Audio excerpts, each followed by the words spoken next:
bringing Cora up because I think it's important for our community to hear about the opportunity to be educated around first-time home ownership. And so it's important for us to hear that. I don't want to just, I want to make sure that we get that in. We have only an hour, so I want to get that in. Is Cora on? From Guaranteed Rate Mortgage. Yeah, Guaranteed Rate Yes, Mortgage. sir. Hey, Cora, how you doing? Good. Good morning, Larry. Good morning, Dr. Bradley and Pastor Frankie. It is. It is so. I'm so It is so nice to hear your voice. I kind of wish you were in studio though, because you always bring good goodies when you come. Yes, you do. Thank you for that. Well, no one has a better voice than all three of you there. Thank you very much. So I just wanted to get enough. And I'm grateful for this opportunity to invite the listeners, especially the MAMLEO members, and this may be good for their family members who may need to hear about this class that we are conducting on February 17th. This is a homebuyer education class. And this is not just any ordinary homebuyer class, Larry. This is we will be teaching the attendees about affordable housing, down payment assistance, and of course credit solutions. Many, especially in the last 2 years, there's been many challenges financially, Larry. So I think it is very important that we discuss about credit.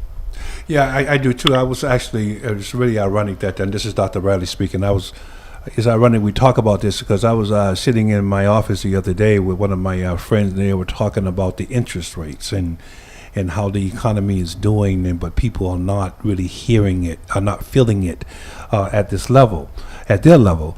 And the conversation about the Fed lowering the interest rates and what does that mean, it came to my attention that most people don't really understand how the interest rates and home ownership and savings and all the things that are involved in buying a house.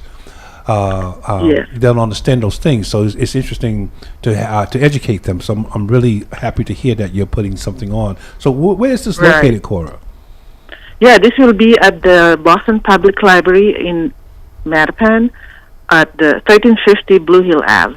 Okay. And this will be from 2 to 4 on February 17th. And you're right, Larry.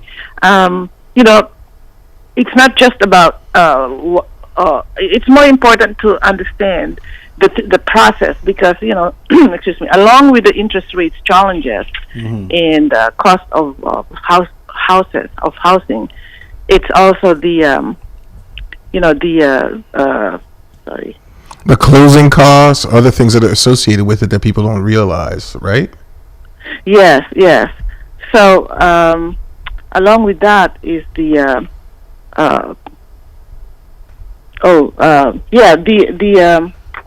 the guideline changes. I'm talking about guideline changes. The Fannie Mae, Freddie Mac, these are the conventional loan these are the agencies that offer the conventional loan, that guarantees the conventional loans. Okay. And guidelines have been changing like fashion, Larry. So it's very important that we educate home buyers and help them understand this tedious process of home buying. Okay. And and also, it's not just although I know Boston has become so expensive, but I'm finding out there's still some, pockets of or areas around Boston that could still be affordable. And with the help of the down payment assistance of Mass Housing, the state, it's up to $50,000 in Boston, or 10% of the price of the house, a maximum of $50,000. This can help them buy down the rate, and of course, towards the down payment and closing cost. So, but this still doesn't negate the fact that they still have to save money. Okay, I was going to ask that question because when a lot of times people get intimidated by the different terminologies that are used to explain how the whole house buying process, like Fannie Mac and Mackie May and all those different terms. People kind of like, I don't know what that means. And so buy down rate. So when you say buy down the rate, what does that what does that mean? Yeah, rates are now on the average, 6.5% on the average, and this is per yesterday's rate sheet. And they can still buy it down, meaning they can use the down payment assistance to lower their interest rate and make it more affordable every month, because households have budgets on how much they want to pay every month for housing, and buying down the rates certainly could help that. And they also have to contend with the pay for the tax and the home insurance. Home insurance has become inflated, but the tax for Boston, for residents of Boston, there is a resident exemption. So the tax would not be so much of a problem. It would be the rate. So the down payment assistance can certainly help with that. Okay. Well, there you have it. Any folks who are thinking in the community or thinking about buying a house, it's first-time ownership, I do encourage you to attend this event. And Cora, could you be nice enough to give us the date and time again and the location? It will be on February 17 from 2 to 4:30 in the afternoon at the Mattapan Public Library on 1350 Blue Hill Ave. Okay. There you have it. So I do encourage you to. I'm sorry. Go on, Cora. Yes. No. I just want to thank you for this opportunity to invite everyone to this homebuyer class.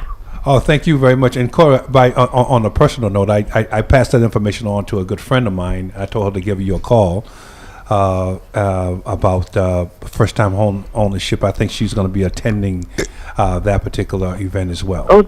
Yes, thank you. We'll be watching out for her. All right, thank you. So thank you so much, Larry, for this opportunity.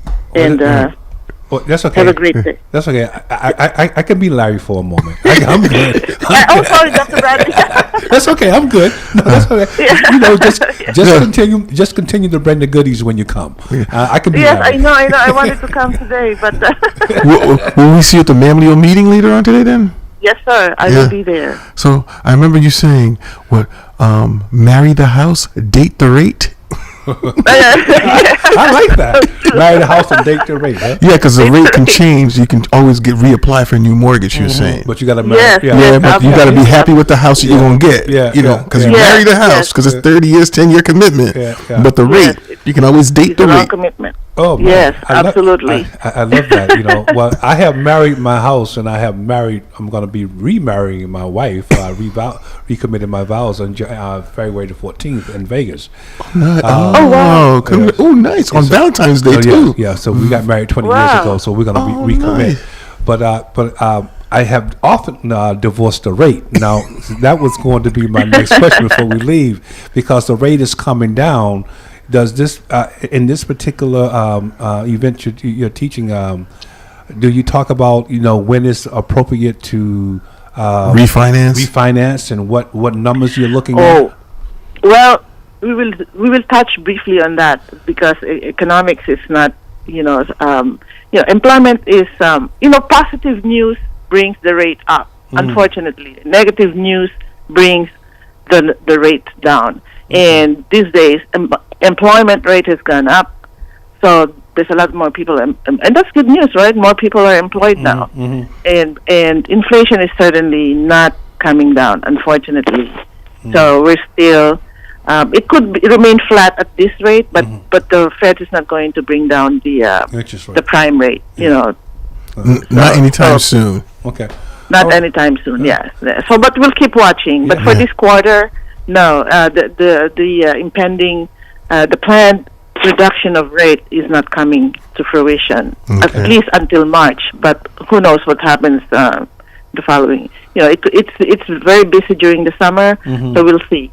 Okay. All right. Well, thank you, Cora. We really appreciate you. We thank you for sponsoring the show, and we hope to see you back in studio soon with all those goodies that you usually bring. Yeah. and I look forward. I look forward. Thank you so much. Thank you. Thank you. Right, take care. All right, and have a wonderful day. All right, bye-bye. See you later. All right, bye-bye. All right, that was Cora from Guaranteed Rate Mortgage. Yeah. Our sponsor. Yes. And Cora's good people. Always nice seeing her. So, do we have any callers? Do we have Jamal still on? No, it's another call. Oh, let's bring the caller into the conversation, because I wanted to talk a little bit more about what we picked up on. We stopped on the last hour about the prison system, and Pastor Hop, you can help me out with this, because I'm trying to wrap my mind around why is it so why the prison system is so reluctant to let people know. A court date that they know that the. Actually, I was gonna go there. I was gonna say the reintegration component. Yeah. Why is this that the court date is one of them? Mm-hmm. Why is it so reluctant to actually help people reintegrate back into society? So I'm trying to figure out why is that the case, and I think I got it. So I wanted to just get back on that conversation, but we can bring this caller in if you will. Sure. Hey, Dr. Bradley, how you doing? I'm well, caller. How you doing? All right, this is Cliff. How you doing? Hey, Cliff. Hey, it's always nice talking to you, brother. How's everything? Happy New Year. Yeah, Happy New Year, too. What's up, Rogue? How you doing, man? Good. How are you? I'm good.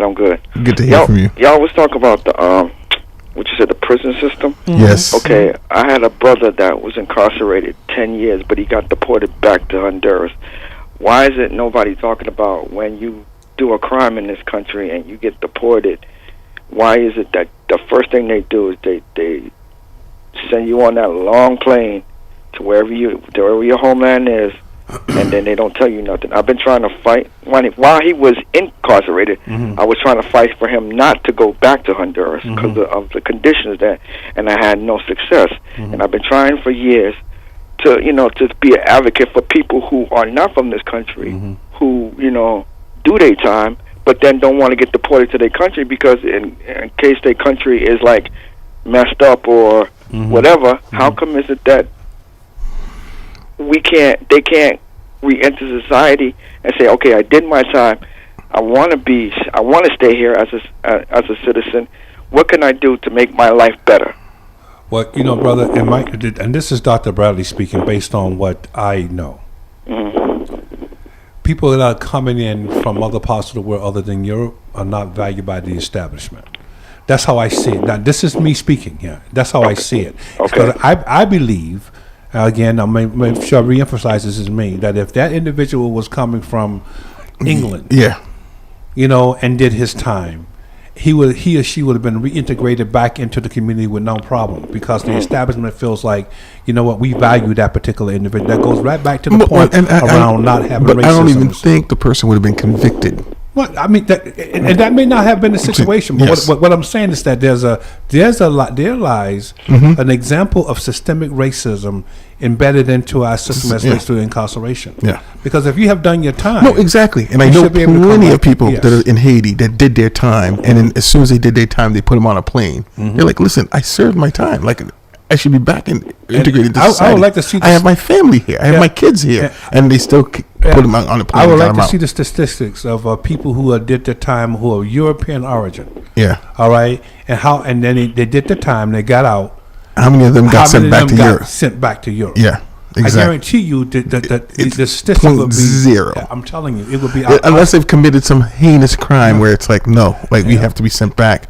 And if they do send them back, they're going to send them back because they're going to prison over there for some reason. And so my point, my point is that these are the systemic issues that we have to deal with as people of color. Yes. Because we pay into the system too. Yes, we do. You know what I mean? And yes, I just think in that situation, he made it easier for them to actually send them back. That's what they wanted to do anyway. They were looking for a moment to do it, and it's no different than, just think another way, it's no different than me applying for a job, and not getting it, not because I'm not qualified, it's because of who I am. Yeah. You see what I'm saying? They're looking for a reason that not to do it. Yeah. You see, not to give me the job. So I think the issue is, again, systemic racism as relates to reintegration back into the community. If you were born here, they can't do it. But if you're not, they're gonna send you back. Yeah, and then just remember the 13th Amendment said you are free as long as you're not incarcerated. And if you are incarcerated, they now have the right to actually enslave you and force you to do labor. Which went back to my original at the end of the last segment, because I was trying to understand why is it so difficult for the prison system to actually assist in reintegrating people back into the community. Yeah. what is the motivation to keep them in the system? And again, the money that they're making. When you're trying to privatize prison systems, and it's like if the prisons aren't filled, they're not. If there were no one in prison, then there'd be no jobs, quote unquote, for the prison system. So again, it's like the more people that they have in prisons, quote unquote, the more bodies they have, the more money they're making. Because it costs you $70,000 a year to house a prisoner. It was like $30,000 a year to send someone to college, but yet the rate of return that you get from sending someone to college to society is much better. But yet they're willing to put more money in the prison system and incarcerating people. And again, it's a losing situation by doing that. But I want to jump back to the caller. Have you been in touch with your loved one over in Honduras? Yeah, I've been in contact, and he says the conditions down there are deplorable. I mean, the government is not doing anything for the people. I have relatives that wants to come to the United States to better their life, but the conditions down there is deplorable. It's horrendous, and I see why that some of my family members want to leave. But he was like, he's feeling sorry now that he did the crime in America. He said, if I had a choice not to do crime, I wouldn't do it. You know what I'm saying? But I've been trying to fight for people who come from other nations.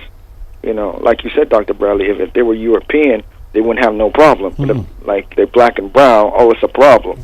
And then the person that you said that was deported, were they familiar with the language, or did they speak Spanish? Were they fluent when they were sent back? They was both Spanish and English. So okay. Because I know some people have been deported. They don't even speak Creole because they were born. They came here as little kids, and again they lost their language. And so when they get deported back, they're like, "Look, I don't even speak Creole. Like, how am I supposed to?"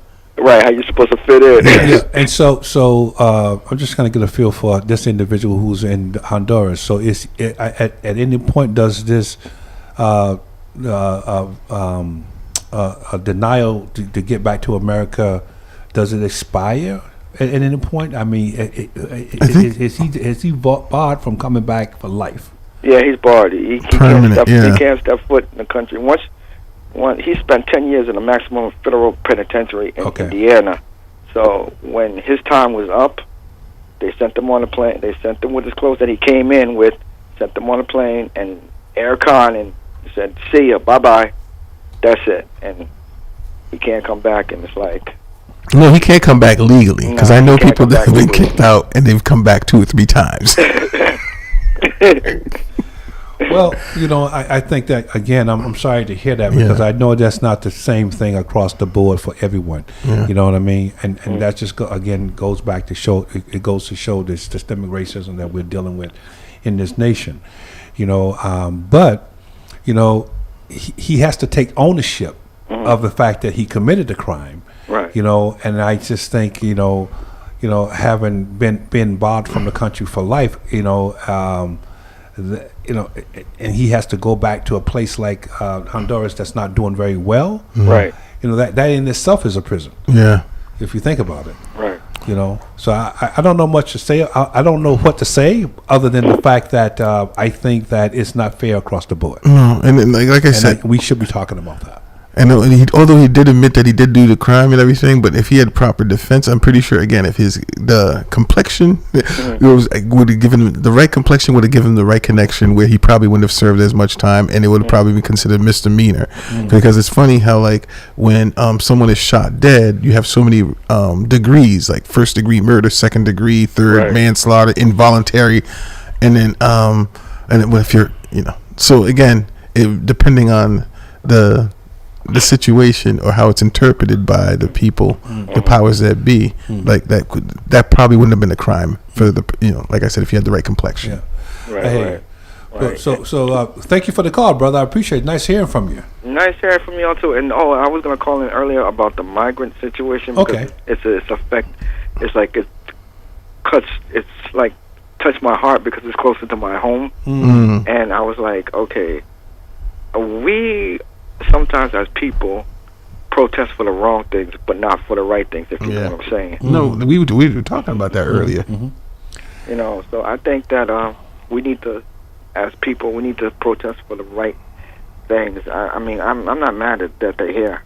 I'm not mad at all. You know, like Dr. Bradley said, when you're coming from a place that's warm, Haiti, Honduras, the Caribbean, and you don't see cold weather, and you be like, it's a cultural shock to you. You be like, okay, what do I do now? You know.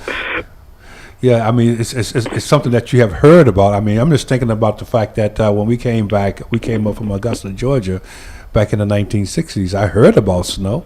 I saw it one time in Georgia when I was a kid. It was unusual, a weather pattern that came around, and we saw some snow for the first time. But I didn't experience severe cold weather until I actually put my feet here in Boston. I was like, oh my God, this is not this is not what I thought it was. So I can imagine what those individuals are thinking who are coming from places like Mexico and people in southern parts of South America. This place must be freezing for them, you know. And the fact that we can get out and we can protest their presence and not, you know, putting more pressure on, like Brother Jamal Crawford said, is that there are abandoned buildings, abandoned government facilities around here that would be a better, housing for these individuals as opposed to putting them in the cash center. So I hear you, brother. We have a long way to go in America. We're talking about Black History Month, but we have a lot to do with rectifying the treatment of black people, or people of all shades in America. We have to do better.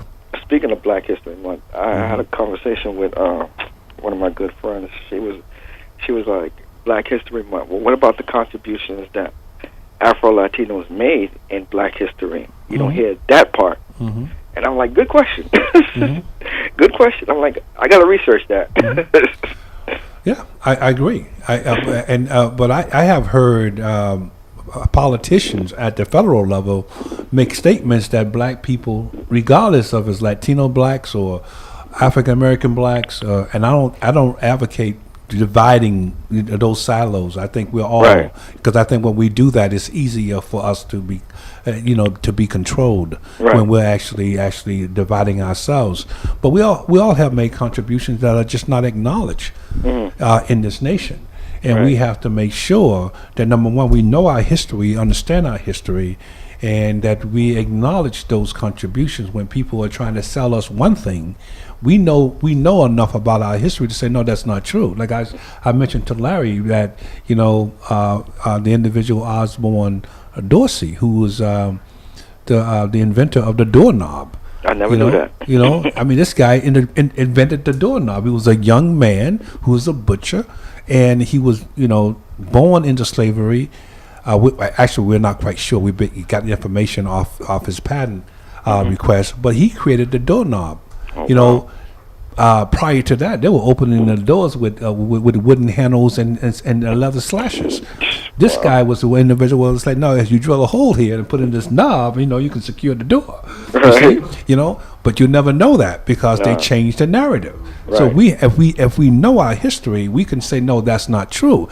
This is what's happening. In today's society is really sad because all we have to do is just Google it. All we have to do is just go onto a phone. Like when I was a kid, we had to go to the encyclopedia. We had to go to the library. Well, you could be, in your basement and just type in who did this, and boom, it's coming right up to you. So we need to do a better job in educating ourselves. And I talked about this on a previous broadcast, is that our EE ratio is out of whack. Yeah. I was talking to a kid yesterday, and because I teach financial literacy to some kids after school, and he was saying, how do you start a business? And I said, you have a phone right there, right? I said, yeah. I said, go and Google it.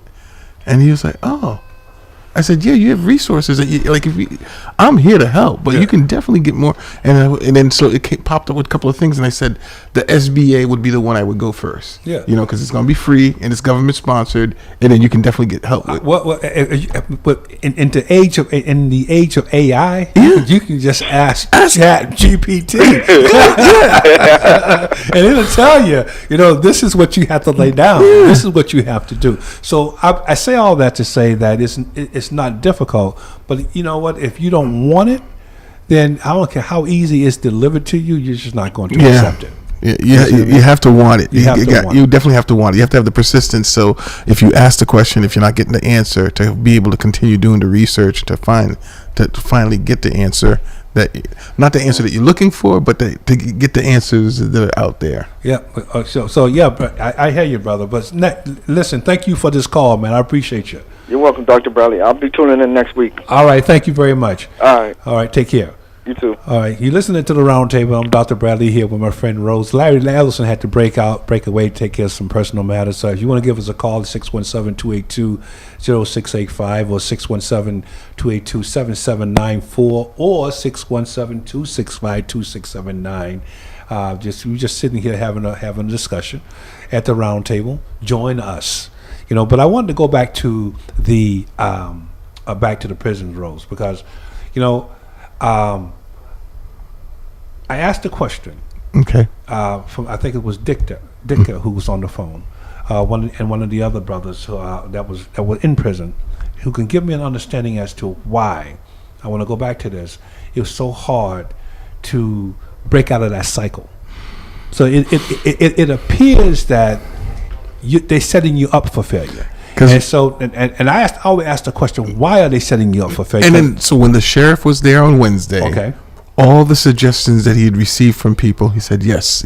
And I said, are you taking notes? Are you going to try to collaborate with these people to try to make this an effective meeting? Mm-hmm. Like, not just, hey, I heard you, and that's it. Like, oh, here's my number, call me. I wanted to see or hear him say, all right, that was something good. You're right. This is something that should be addressed. Mm-hmm. And it's just kind of like, I don't know if it's, again, the system perpetuates itself where they're not going to try to fix it. So I guess my question is, and I'm, what happens, and maybe Pastor Hobbs can chime in on this one. What happens when a person, and if anyone out there who has this answer, please call in at 617-282-0685 or 617-282-7794. But what happens when you're getting ready to get out of the system and be reintegrated into the community? What information is given to the individual who's leaving the prison system about being sufficient? I'm not sure, but I do understand that with some people, because of the Federal Housing Authority, if you have a felony, you can't go back to the public housing. Conviction. So if your family's living their mom or whatever, and they're in public housing, and you just get out of prison, or you get out of prison. So that's one strike against you. Have no place to live. Exactly. Okay. Now you're on the community. You're homeless. Yes. All right. And then also that they were talking about they don't have IDs when they leave, and they need an ID to do this, to do a lot of different transactions. You have no address. You have no ID. Yeah. Okay. And then what else? They pointed out other factors. The fact that besides that, like I said, they're the housing court. In order for them to be housing certificate, yes, you need. Okay. In order to go and be able to get housing. Well, how can you get that housing? Date exactly. That date is already set up while you're leaving, but yet they're not told. And I said, how is that you're leaving the system, but you're not told the court date to show up in order for you to get housing? And a lot of them say, oh, they didn't know. Like he said, he didn't know that he had a date, but the date was already set up. And I'm like, if people are leaving the prison system and they're not being told, or maybe they're just given a package and they don't open the package, they don't read I don't know. But that to me, I found that was an issue. Now this is just my naivety kicking in. I would think, as a fair, educated individual, that if the prisoner is approaching his or her release date, yes, there will be a meeting with that prisoner or the prisoners who are released that day. Yeah. And in that meeting, all this information that they need will be shared, will be given to them. One would hope. And with deadlines to say, okay, if you don't have housing by this time, yes, then you're going to violate this. There will be some type of orientation. So what I'm hearing, that doesn't happen. You just release. I don't know if there's some sort of orientation, but there is a program. They do set it up, and I believe it's on a volunteer basis, so it's not mandated. And so therefore, I don't know if they take full advantage of all the programs that are there. And we are setting up to actually do a visit in the next couple of weeks to go in there and actually see the system from intake to being released to kind of figure out what's going on. Okay, so let me put a call out to the audience. Let me put a request out to the audience. If you know anything at all out there about a reintegration back into the community after serving time in prison, please give us a call at 617-282-0685 or 617-282-7794 or 617-265-2679. I'm just curious for my own knowledge. How does this work? Because it seems to me that the individual who's getting out of the system, the deck is already stacked against them to get them back into the system. The recidivism. And then if that's the case, then why? So I smell that private sector is benefiting from that, I know that there are some individuals. I didn't know how widespread that was. No, I'm not sure, but I do know that like Aramax, Sodesco, all the companies that service the prison industry, they definitely are advocates of privatizing. I think one of the brothers said that they make 75 cents a day. A day. So I'm so knowing that the 13th Amendment said that you can enslave someone. Yeah. So it goes back to cheap labor. Yes. So I can find that could be a source of cheap labor for major corporations, Yes, and that would be the reasons why they want to put you into this cycle of going out and in of the system. Yes. Because it doesn't make any sense to me, not to give you key information about reintegrating back into the community.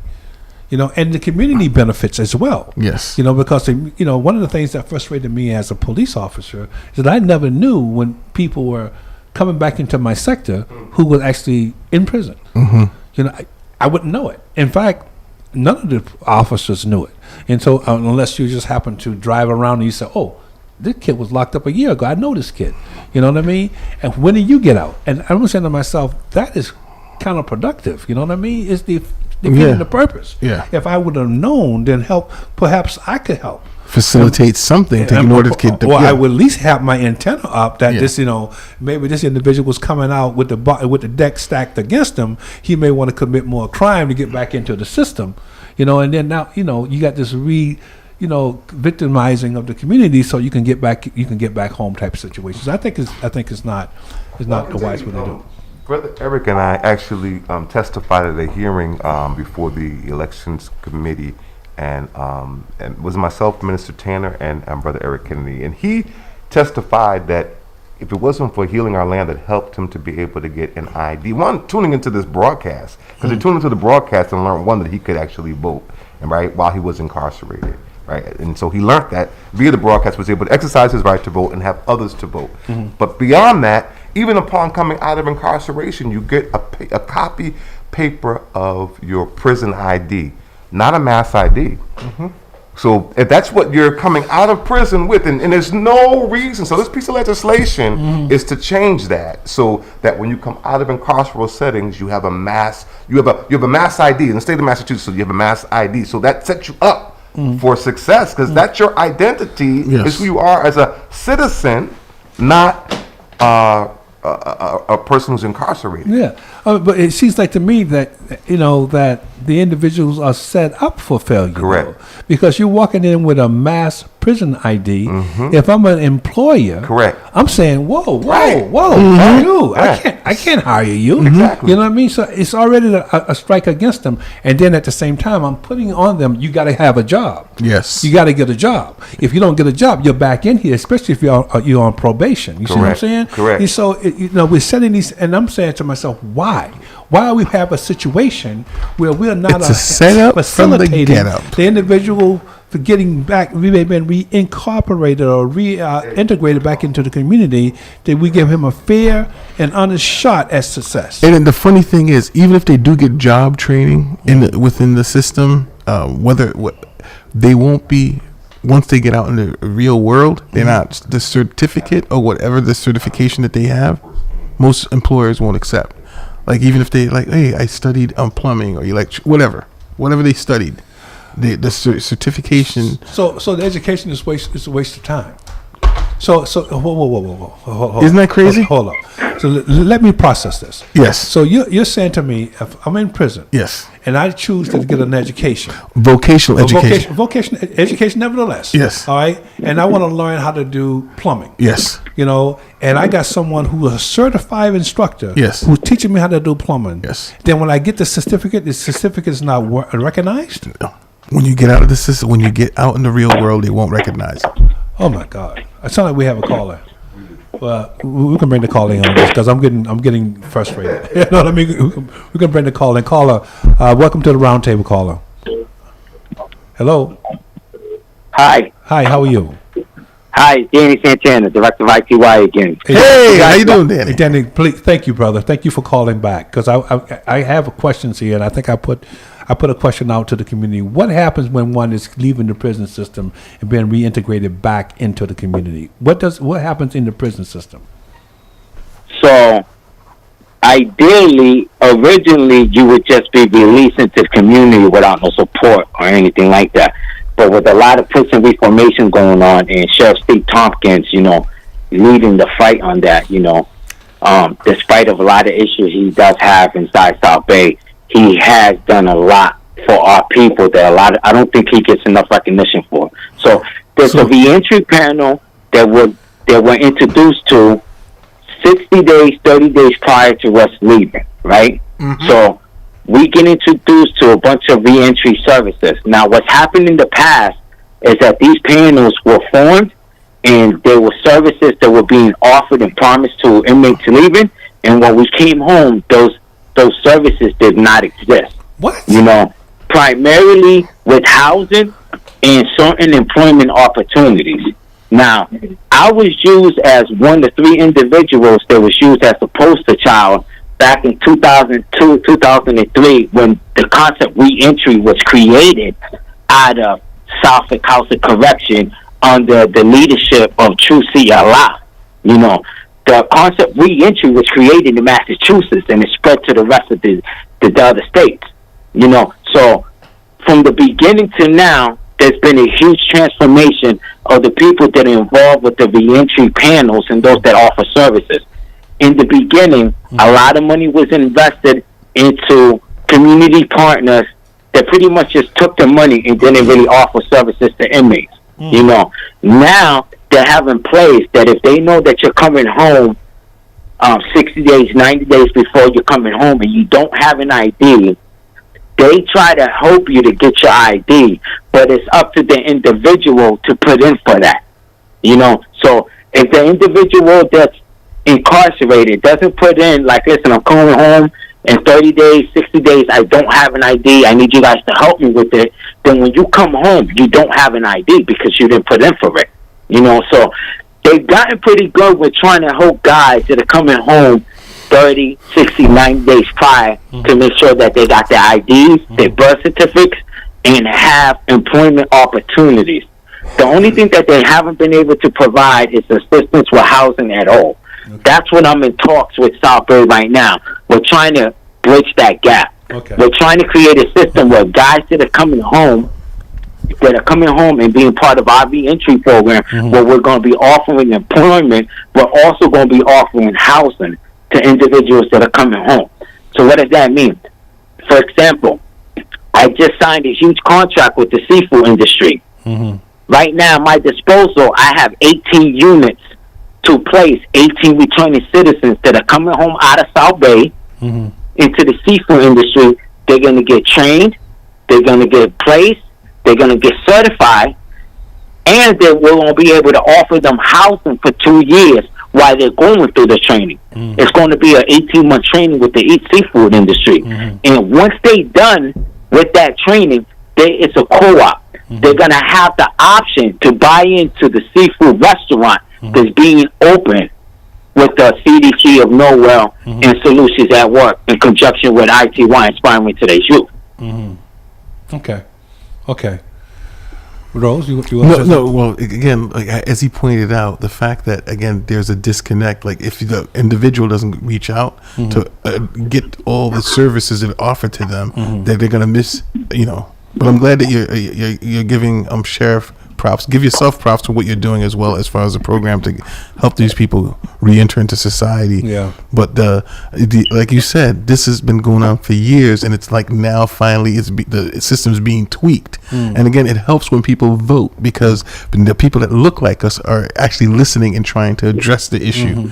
Because the idea that the re-entry program wasn't already in place. Yeah.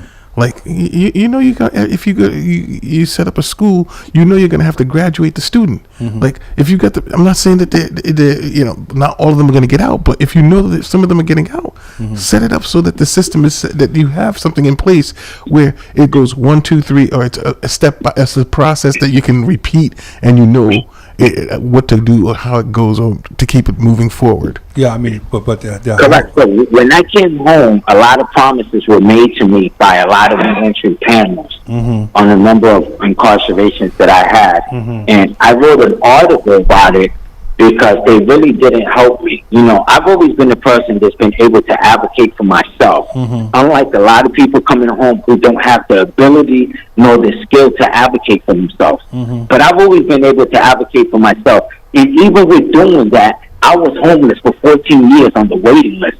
And it wasn't until Justice for Housing stepped in that I was able to get my Section 8.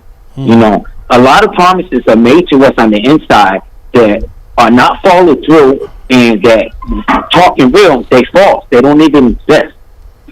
So do you feel like they are while you're inside, they're already preparing for you to return back to the prison system, or they're encouraging you to return back to the prison system? Correct. The way the system is designed right now is designed for inmates to fail upon re-entry into society, because we don't have the 5 necessities that we need to be successful in society, which is transportation, clothing, employment, a holistic mental health approach, and yeah, the fact that they even address mental health, like the fact that you said, yeah, that was another thing that they pointed out at the meeting, that they like people that have been repeat offenders, they know for a fact they have a psychological problem, but instead of the problem being addressed and taken care of in prison, where they can get them medication, hey, they're stuck there, or you can get them treatment. They said, I don't remember what they said, but again, it was not enough resources to addressing mental health issues. Well, you know, I'm sitting here thinking, being in academia, where I know that there are other countries around the world that does a much better job. Yeah. Like I know, I think it's Sweden or Finland. Like if you go into prison, when you go into prison, the first thing they do is give you a kitten. Okay, and they kind of say, hey, the idea is you have to learn to take care of something else besides yourself, and that's a way of them to start rehabilitating you to get you back into society. So I'm thinking of Norway. Now, there's other prisons in the U.S. that have adopted that method too. That way I'm going. There's county jails in Connecticut. There's county jails in Texas. There's county jails in L.A. that have started doing that. Well, see, actually, where I was going with this is I was going to leap to go to the world, back into America, because we have our prison system is usually run by the state and the county, you know, and so and then you have the feds. But each state and county may do it differently. I was going to ask the question: are you familiar with how other states do reintegration into their communities? Okay, you know, because other prison institutions, they do it differently. Yeah, they do at the state level or in other countries. So we can learn, absolutely, from how other people are doing it. That's why And Danny, I'm glad you brought up Connecticut, because Connecticut did something very historic yesterday. You know what they did? What was that? Number one reason for most families to go bankrupt in this country is uninsured medical emergency. He eliminated all medical debt. The governor of Connecticut yesterday said if you had medical debt, like if you owed hospital, whatever you owed the hospital, eliminated. It's done. Yeah, he says there. Yeah, I support that. That's what we need to do down here. He's like going like it wasn't like you bought something and you didn't want to pay for it. It's like it's an emergency. You went to a hospital to save your life. Like, why is it now that you're like, you know, you got to be impoverished because you went to save your life? So I got to give Connecticut a kudos for that. I didn't know that. But it sounds like to me that our system needs to be revamped. Yes, absolutely. It sounds like to me that you know, and I think it all starts with the 13th Amendment. Yeah, because the 13th Amendment actually, you know, it allows for that system to exist. Allows for incarceration to be the new plantation. Yes, that's what it allows for. Yes, and then it also doesn't actually guard against keeping those individuals in that environment, because again it represents free reduced cost labor. Yes, you know, and it sounds like we need to we need to do better. This country basically became addicted to free labor once because it got slavery, and it's like, and they want to go back to it. Yeah. So is anything else? Well, they have gone back to it systematically. That's what incarceration is free labor. Yeah. You're absolutely right. You're right. So is there anything else, caller, you want to share with us about the prison system, which I didn't know? That's not, although I am a PhD, I didn't know much about how the reintegration process comes. No, because that's what it's a setup from the get-up. This is education for me. Yeah, what I want to say is that the system was set up to be against us in every which way possible, right? I agree. But, in reference to Steve Tompkins, a lot of people are quick to talk wrong about him. A lot of people are quick to have opinions about him. Even I was very opinionated about that individual until I actually got a chance to be educated on what he's done to transform the prison within his prison to really help us. The problem is that a lot of guys are too opinionated and they don't take advantage of the opportunities that are given to us on the inside. So we can talk all day about them not being enough opportunities and that, but at the same time, you can take a horse to the water, you can't force him to drink it. Absolutely. Guys are not taking the opportunity that's being presented because they're too opinionated on past injustices that they holding on to. And until we as a community let go of those injustices that we've gone through and start, moving to a better positive movement and understanding and just educating ourselves on the information that's out there that's not being presented to us, we're all going to be just talking the same thing over and over again. That's why I advocate for financial literacy. But here's the other thing I want, like that you pointed out that I wanted to go into is the fact that you said that people are going with past trauma and they're dealing with that, and then they're in that system.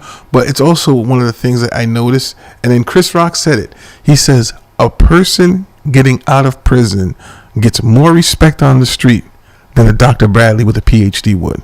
He gets more street cred. More people would believe or follow him because he came from prison than they would listen to someone from academia. They're like, oh, you went to college. Oh, you think you too? Or I don't know. Well, I mean, they think we're too bougie or something. But that speaks to the conditioning of our culture. Yes. You know what I mean? That we would value that knowledge, and I'm not saying that knowledge is not valuable. Yeah, don't get me wrong. No, absolutely. Any Street knowledge smart is smart is smart. It has its place. Yes, but it also says that we have given in our culture more credits, and more value to the street smarts as opposed to the academia smart, and then it becomes why. Yeah. Why are we valuing that? And the crazy thing is, it's like we invented academia. Yes. And then we're being told that no, it's something European, but no, it's actually originated all like the knowledge base from Africa. Yeah, it's Africa. But it goes back to the conditioning. Yeah, it goes back to the conditioning. If I condition you that you are not valued, then you know what? I don't have to worry about you coming against me because you see Dr. me as Bradley, yes, sir. I'd like for you to get my information from Pastor Hobbs. Okay. When you have an opportunity, I would love a chance to sit down with you and to share with you the works and the efforts that I'm actually doing on behalf of returning citizens. And I like to get your suggestions on certain things that I'm pursuing in trying to recreate a new reentry economy. Okay. Because that's what needs to be created. That's awesome. I would definitely get the information from Pastor Hobbs because I think I would love to sit down and chat with you, brother, because I think we can learn from each other, to be honest with you, because there's a whole thing about the prison system that I am not. I know the history. I'm a history buff, and I understand a little bit how it works. But that reintegration piece, to me, didn't make any sense. That you would actually try to make it so easy for a person to return as opposed to a person getting out and actually making their way into society and becoming, a contributing factor in mainstream society. Like I said, it's $70,000 a year to house a prisoner and $30,000 to send someone to college. It's $124,000 a year, my brother, not $70,000. Okay, so inflation is hit at the at all levels. Yes, it hits at all levels. So, but again, But again, like, it's still cheaper to send you to college, but yet you get more returns on sending someone, educating someone, than incarcerating someone. That's my point. But this is my other side, though. This is what confuses me. If I'm spending, imagine what I could do with that $120,000 if I'm saving that piece per person, Yes. and kind of get that individual out of the prison system, having that individual pay into the system, and now I don't have to spend that $120,000 per person.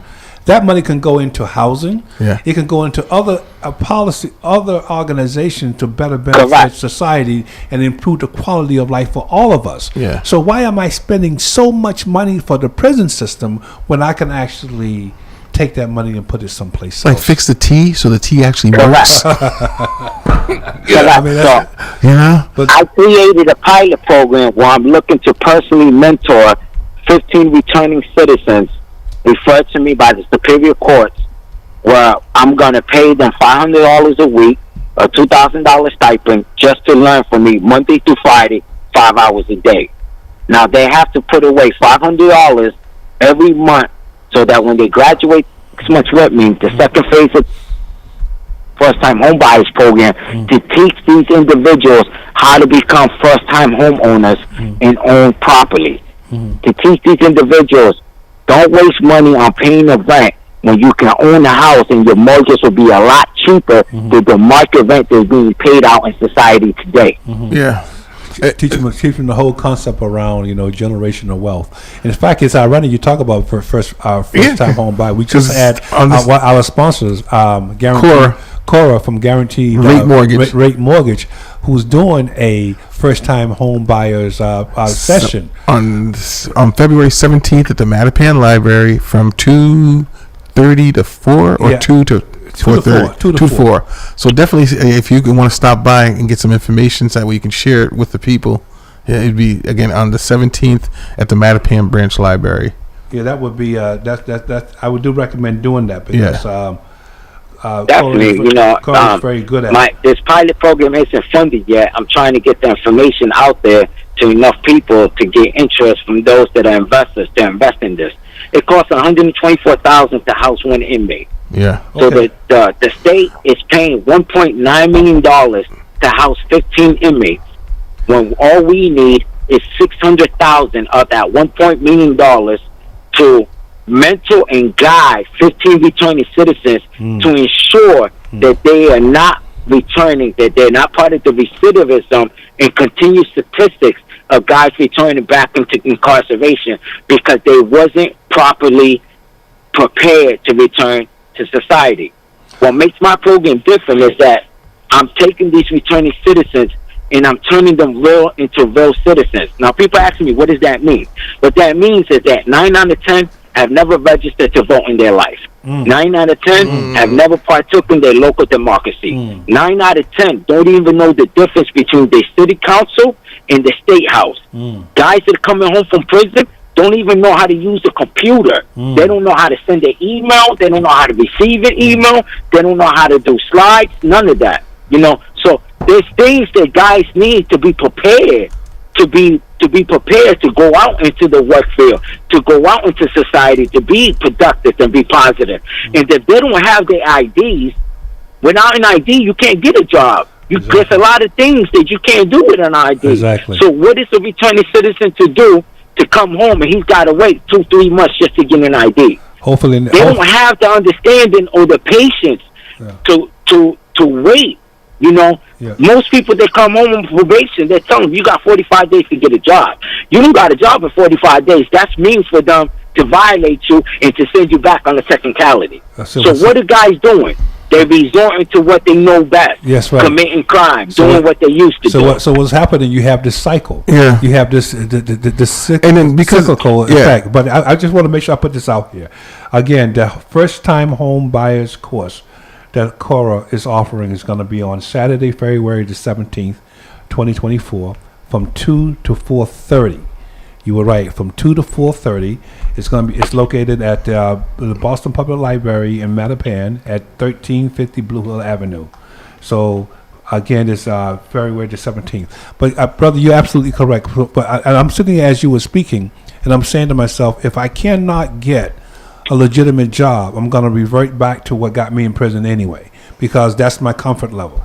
You know what I mean? So it sounds like to me again that the deck is stacked against Follow the people money. who is coming back into the community. They can't find legitimate work. Yeah. They go back into what they got, back into the criminal trade, and they're back into the system, and now they become again free labor for our company organizations.